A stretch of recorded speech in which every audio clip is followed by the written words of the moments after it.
Suppose you are working on a banking application and your job is to predict whether a customer will default on a loan or not. Now, here the output is not a number like house price, it's a category. Either the customer will default or they will not. So, now the question is, can we still use linear regression here? At first, it might feels like yes, we can.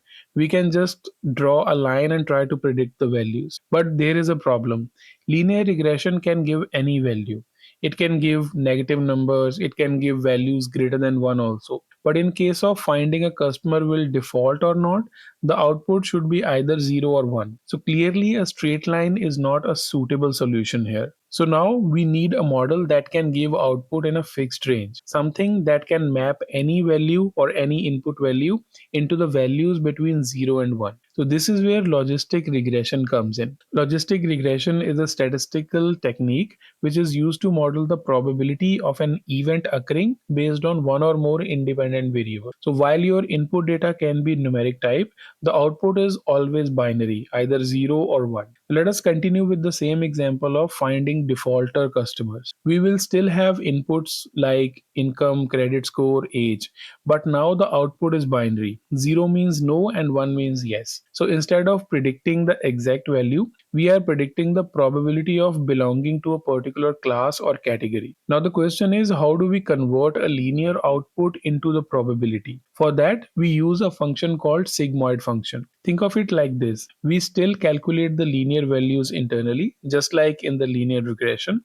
but instead of using the value directly, we pass it through a function. That function converts any value into a number between 0 and 1. That function is called sigmoid function. So now what happens is, for any input, the model gives probability. For example, 0.8 means high chances of yes, or 0.2 means low chances of yes. Now we need to convert this probability into the final decision. So we define a threshold like usually 0.7. So if the probability is greater than 0.7, we usually say yes. And if it is lower than 0.7, we will say no. Now the important question here is, how do we train such models? How do we make sure it gives the correct probabilities? Just like linear regression, we need a cost function here as well. But here we cannot use the squared sum just like we used to do in our linear regression, because this is a classification problem. So instead of that, we use something called log loss, or also known as binary cross entropy. It is a loss function for binary classification that measures the performance of a model by calculating the penalty for incorrect probabilities. So in simple words, it is a way to score how well a model guesses yes or no by punishing the wrong guesses. So this cost function heavily penalizes the wrong predictions. For example, if the value is 1, but the model predicts the probability close to 0, then the error becomes very high. So the model learns to adjust itself in a way that correct predictions get higher probabilities and wrong predictions get lower probabilities. Now, how do we minimize this error?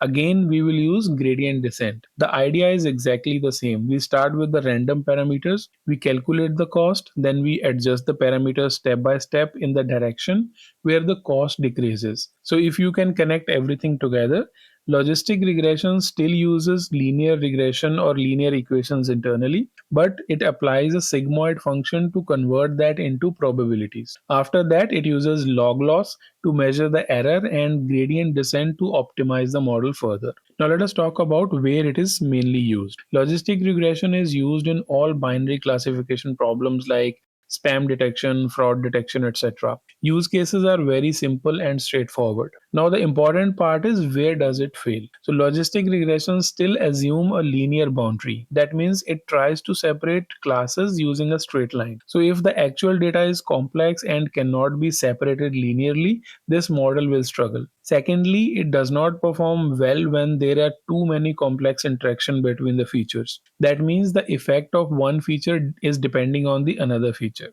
because it cannot capture non-linear relationships. So linear models assume that if you increase the input, the output changes at a constant rate. But many real-world patterns are curves, waves, or sudden jumps. Because these models only see in straight lines, they cannot fit the data that follows a more complex shape. Lastly, it can be sensitive to imbalanced data. Suppose if one class is much larger than the other, the model can become biased towards the majority class. The idea is very simple.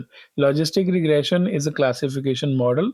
It takes the linear combination of inputs and converts it into probabilities using sigmoid function. It is simple, fast, and very useful as a starting point. With this, we have understood how to predict categories using linear approach. But what if the decision boundary is not a straight line? What if the data is more complex? That is where a concept called decision tree comes in. And that is exactly what we will be covering in the next part. So stay tuned and keep learning.